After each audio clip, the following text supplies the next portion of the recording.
Ciao Viva, l'émission.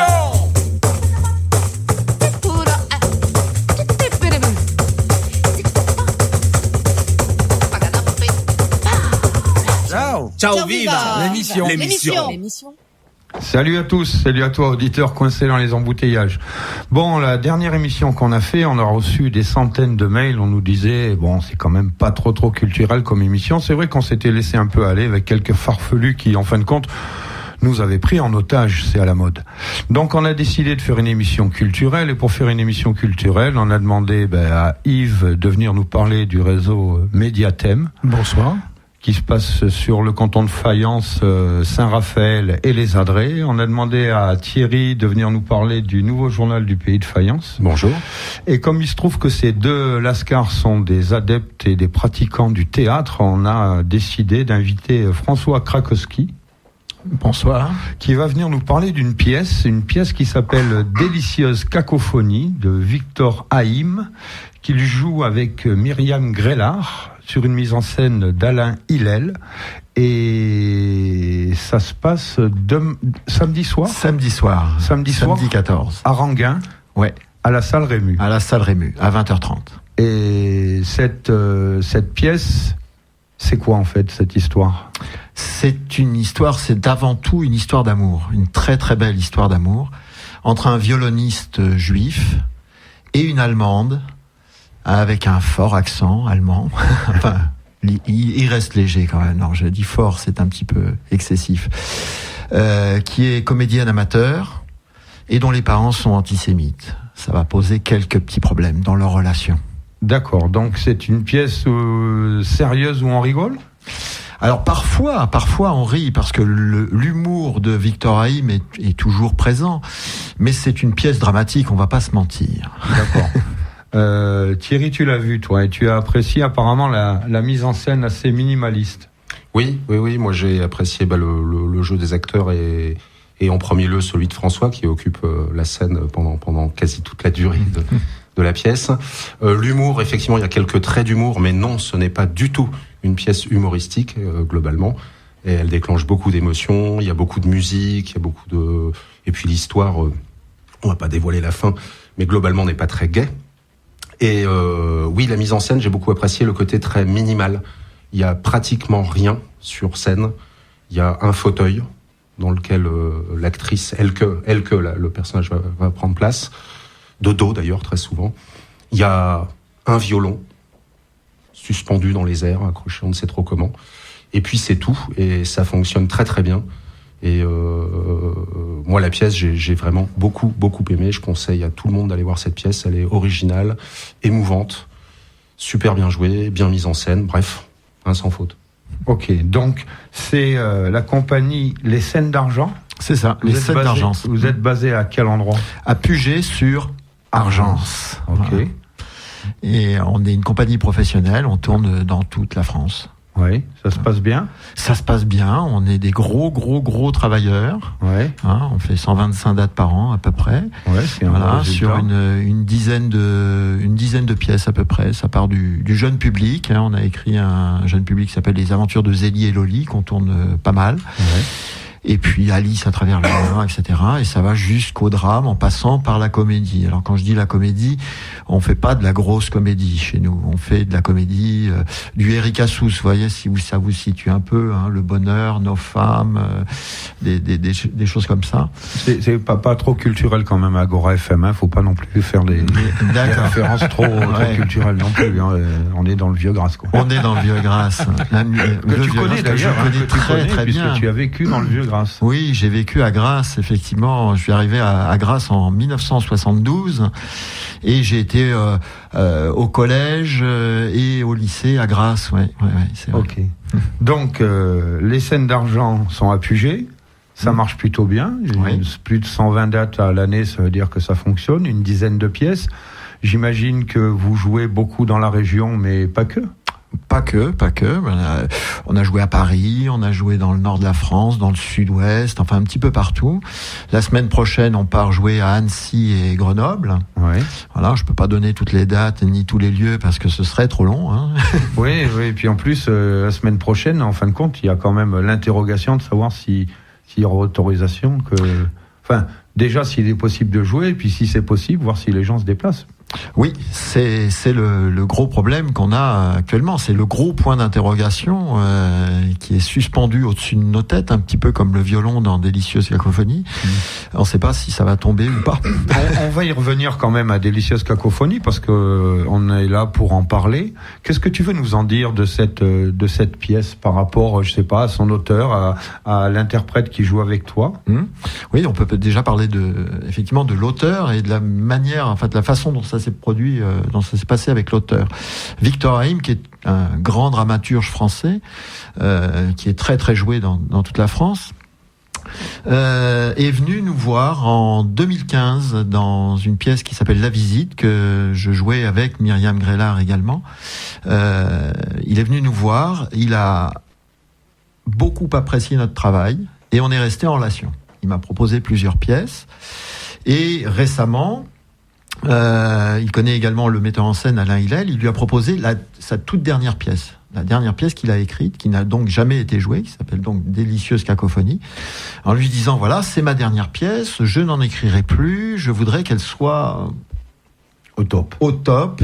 C'est pour ça que j'aimerais te la confier à toi, Alain Hillel. Trouve-moi un comédien, parce qu'au départ, c'est un monologue. D'accord. Et lorsque Alain Hillel a lu la pièce, il a rappelé Victor Haïm en lui disant non, il faut faire exister ce personnage féminin de Elke. Voilà, ça lui paraissait important. D'accord, parce qu'à l'origine dans la pièce, c'est un personnage imaginaire. Non, enfin, il parle, c'est le personnage de Jacob, mais elle n'est pas sur scène. D'accord. Et Alain Hillel a eu cette idée merveilleuse de faire exister Elke. Donc en fait, on a très très peu modifié le texte de la pièce, puisque simplement lorsqu'il parle d'elle en disant on a fait ci, on a fait ça, ou elle m'a dit que, etc., on a transformé ça tout simplement en dialogue, avec bien entendu l'accord de l'auteur. Okay. Donc Alain Hillel lui a dit écoute, j'ai 2 comédiens que j'ai vus récemment qui sont dans la région et dont j'ai beaucoup apprécié le travail, c'est Myriam Grélard et François Krakowski. Il a dit je les connais, ils sont formidables. Je me jette des fleurs au passage. Il était très content. Il m'a appelé aussitôt en me disant voilà, lisez la pièce, dites-moi ce que vous en pensez, est-ce que vous êtes d'accord, etc. On l'a lu, je suis tombé amoureux de ce texte qui est sublime vraiment. Et on est parti dans l'aventure. Voilà. D'accord. Et ça a commencé quand, l'aventure ? La première a eu lieu le 2 mars, ça fait 1 an. Ça fait 1 an, c'était en sortie de résidence au théâtre Francis Gag à Nice. D'accord. Voilà. Et depuis, c'est un succès. Comment réagit le public ? Le public il sort assommé ou ? Oui, un peu, c'est vrai. Un peu, c'est vrai. Mais c'est un petit peu notre marque de fabrique aussi. On aime bien assommer un petit peu les gens. Et oui, faut les remuer. Oui, c'est bien. Faut les prendre au trip, faut les remuer. Absolument. Alors, on part du principe que on fait tous les ans pratiquement le Festival d'Avignon et on a l'habitude de parler de nos spectacles. Et quand on nous demande de parler d'une de nos pièces, bien souvent les gens nous disent, la première chose qu'on nous demande c'est rigolo. Et on a du mal à leur dire non, c'est pas très très rigolo. Nous on se bat pour dire que se distraire, c'est pas uniquement rire. Bien sûr que c'est bien de rire, bien sûr que ça fait du bien, bien sûr que moi j'adore rire et tout le monde aime rire. Mais on peut aussi se distraire et se sortir de son quotidien avec des belles histoires, avec des pièces qui vous emmènent ailleurs. Et ça, c'est notre boulot de comédien, de metteur en scène, c'est d'emmener les spectateurs ailleurs, les sortir complètement de leur quotidien, et pas forcément en les faisant rire. Oui, parce que le rire, globalement... Tout à fait d'accord. Tout à fait d'accord. Un commentaire d'accord. En tant que compagnie l'a accordé, bien connu sur le contrôle faïence. Effectivement, je suis tout à fait d'accord. C'est vrai que ça, c'est la plaie, pour moi, c'est la plaie du théâtre, à la fois en amateur et comme en professionnel. C'est-à-dire qu'effectivement, il faut que ça fasse rigoler, il faut que ça soit les gros sabots et oui, non, mais je suis complètement d'accord avec François. Il faut que... Je crois que les directeurs de théâtre, les professionnels sont persuadés de ça et qu'effectivement, on remplit facilement une salle, peut-être plus facilement en faisant rire, avec du gros comique. Pardon. Ceci étant, de mon expérience, et probablement François confirmera. Si tu tousses, tu sors. Ouais. Mais j'ai mis mon coude. Ah pardon. Ça protège. Non, c'est le mien. Et je suis pas sûr que le public soit si avide de rire. Oui, certainement, mais exclusivement tourné vers le rire, parce que des pièces qui ne sont pas humoristiques connaissent aussi le succès, et les gens y vont, en sortent, sont contents. Donc peut-être qu'on se fait des idées là-dessus, et qu'il y a une frilosité des professionnels, des programmateurs qui correspond pas complètement à l'état d'esprit du public, qui aime aussi ces pièces-là. C'est tout à fait. J'aimerais peut-être qu'on se mette un petit peu dans l'ambiance du spectacle. Ouais. On va demander à Arthur de nous passer une musique, et puis après tu nous feras un lien avec. Tu nous passes ça, Arthur? Super.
Magnifique. Donc je sais pas ce que c'est comme morceau, mais tu vas nous le dire. Eh bien, c'est la danse des esprits, Dance of Blessed Spirits, extrait de l'opéra Orphée Eurydice de Christoph Willibald-Gluck.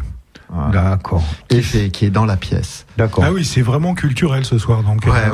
Mais la pièce est très musicale, évidemment. Okay. Et donc, ce morceau, par exemple, arrive à quel moment dans la pièce? Il arrive à un moment dont je ne peux pas parler, parce qu'il ne faut pas dévoiler ce moment, qui est un moment très très fort de la pièce, qui est un tournant, et je préfère laisser au spectateur la surprise, ouais. Il faut qu'il soit surpris. Victor Haïm est un dramaturge de grand talent, hein. Il a eu plusieurs fois le Molière, quand même, faut le souligner, hein. Il a ce talent de surprendre le spectateur. On ne s'attend pas à. D'accord, ok. Voilà. Eh ben, on va laisser les spectateurs. Donc, on rappelle que c'est samedi soir à la salle Rému, à Cannes, à Ranguin, que Victor Haïm sera présent. Voilà, Victor Haïm sera présent. Il vient spécialement de chez lui, de Paris, pour assister à la pièce, et il nous fera le grand plaisir et le grand honneur de faire ce qu'on appelle un bord plateau après, c'est-à-dire qu'en fait, il sera disponible pour répondre aux questions des spectateurs et parler un petit peu aussi de sa merveilleuse carrière. De son écriture, de son travail. Écriture, oui, tout à fait. Et tu voulais aussi nous parler de ton acolyte, Myriam Grellard. Alors Myriam Grellard, qui est la co-créatrice avec moi-même de la compagnie Les Scènes d'Argence, est une comédienne dont je laisserai plutôt les autres parler, parce que je suis forcément de parti pris. Oui, non, on est de parti pris dans cette émission de toute façon. Ne t'inquiète pas. Elle est également auteure. Et elle joue notamment un texte qu'elle a écrit sur Serge Gainsbourg, qui s'appelle Gainsbourg Forever, qui est un très très gros succès. On disait tout à l'heure que il n'y a pas que le rire qui attire les gens dans les salles. Ben Gainsbourg Forever en est la preuve, puisqu'on en est à la 150e représentation à travers toute la France. On sera avec cette pièce à nouveau au Festival d'Avignon, au Théâtre de la Tache d'Encre, tous les jours à 18h, avec donc Gainsbourg Forever. Ça, c'est au mois de juillet. C'est au mois de juillet, tout, bien sûr. Ouais. Le festival commence le 3 et finit le 26 cette année. D'accord. Voilà. Et donc Myriam, qui a écrit cette pièce et qui l'interprète seule en scène, sera accompagnée d'un pianiste. D'accord. Tous les morceaux, le spectacle va aux sources des inspirations de Gainsbourg. C'est-à-dire que on vient pour voir du Gainsbourg et puis on va entendre du Chopin, on va entendre du Chet Baker, on va pas entendre que du Gainsbourg. Et toi, donc, sur cette pièce Gainsbourg Forever, tu es directeur artistique. Voilà, metteur en scène. Metteur en scène. Ce qui fait qu'en fin de compte, à Avignon, tu joueras pas ou il y aura d'autres pièces? Si, je jouerai aussi parce que cette année, on est un petit peu gourmand. On va jouer 3 pièces à Avignon. Ben, voyons. Voilà. Le Gainsbourg, donc, au Théâtre de la Tache d'Ancre à 18h et en alternance jour pair et jour impair au Théâtre du Chapeau Rouge. Donc les jours pairs, on jouera Délicieuse Cacophonie, comme par hasard. D'accord. Voilà. Okay. Donc je jouerai. Ouais. Et les jours impairs, c'est Myriam qui sera seule en scène dans une pièce qui s'appelle Amadea, écrite et mise en scène par Alain Hillel. Une pièce très, très, très forte. Une histoire d'une prostituée qui raconte sa vie. Ça bouleverse un petit peu. Voilà. D'accord. Ça bouleverse. C'est toujours pas une pièce comique. Thierry, toi aussi, je sais que tu es un acteur de théâtre. Et c'est quoi ton actualité théâtrale en ce moment? Bah écoute, on va faire la transition. C'est également, c'est une pièce qui se joue actuellement un petit peu loin d'ici, peut-être dans le secteur de Marseille, Aix-en-Provence, etc.